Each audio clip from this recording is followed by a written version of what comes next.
64 jours, 19h22. C'est donc un magnifique exploit qu'a réalisé Charlie Dalin. Il a pulvérisé le record du Vendée Globe. Il est arrivé au lever du soleil, au Sables d'Olonne. Image magnifique, accueillie au loin par la clameur du public. Hugo Capelli avec Benjamin Poulain.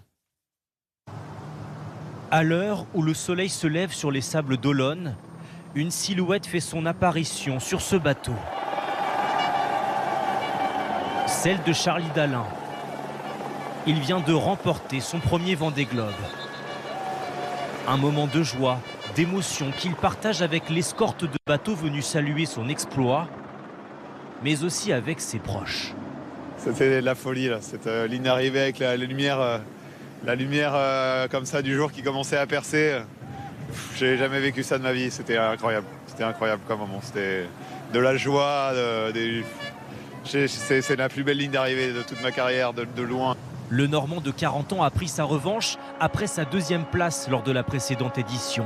Il le fait avec la manière, en pulvérisant le record de la course de 9 jours. Lui aura mis 64 jours, 19h22 pour réaliser un tour du monde à la voile. Depuis la Terre, cette performance est saluée. Un exploit humain, un exploit technique, c'est génial. Surtout avec des records comme ça, c'est impensable, quoi. Même si on sait que ce sont maintenant des machines qui sont extrêmement au point. Certains se réchauffent et attendent désormais le retour du vainqueur au port des Sables d'Olonne cet après-midi. Thierry et Daniel sont aux premières loges depuis 5 h du matin pour vivre cet événement. Mais tout à l'heure, il y aura du monde. C'est pour ça qu'on est venu de bonne heure. Les émotions, tout ça, ça va nous submerger et ça va être super agréable, quoi.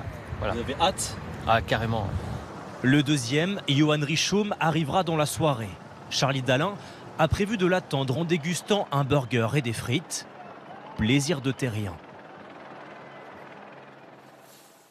Voilà, et ce qu'il a réalisé est absolument incroyable. Techniquement, physiquement, il a fait un tour du monde quasi parfait. 64 jours pour le plaisir. Retour sur cette course mythique avec Jules Longchamp. L'aube lui a tendu les bras pour achever son exploit. Après 64 jours seul à bord, Charlie Dalin devient le marin le plus rapide de l'histoire du Vendée Globe. Après le départ le 10 novembre, le Havrais a su dompter les mers, éviter les pièges, en tête devant ses concurrents, 80% du temps. On y est, 14, ouais. Méthodique, discret, travailleur, Charlie Dalin paraît imperturbable, même lorsqu'il doit grimper tout en haut de son mât. Mais ouais Charlie, il est en tête, il est dans le mât de son IMOCA. Réparation vertigineuse à 28 mètres de hauteur. Bon, maintenant il n'y a plus qu'à redescendre. Pendant 2 mois, le grand public le découvre parfois avec humour. Regardez-moi, Comme ici à Noël. c'est beau, cadeau. J'ai eu un magnifique bouquin de cuisine, les gâteaux du dimanche. Ça tombe bien, je savais pas ce que j'allais trop faire dimanche là, donc... Un grand enfant qui, plus jeune, admirait à quai les navigateurs.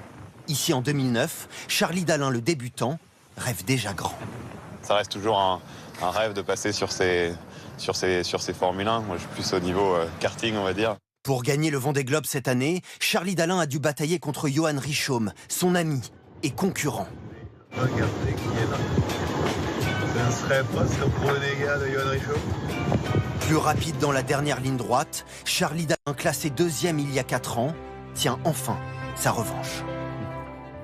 Voilà, et son arrivée dans le port est à suivre en direct à partir de 13h55 sur France 3. Ce matin, au Sables d'Olonne, d'ailleurs, comme partout en France, il faisait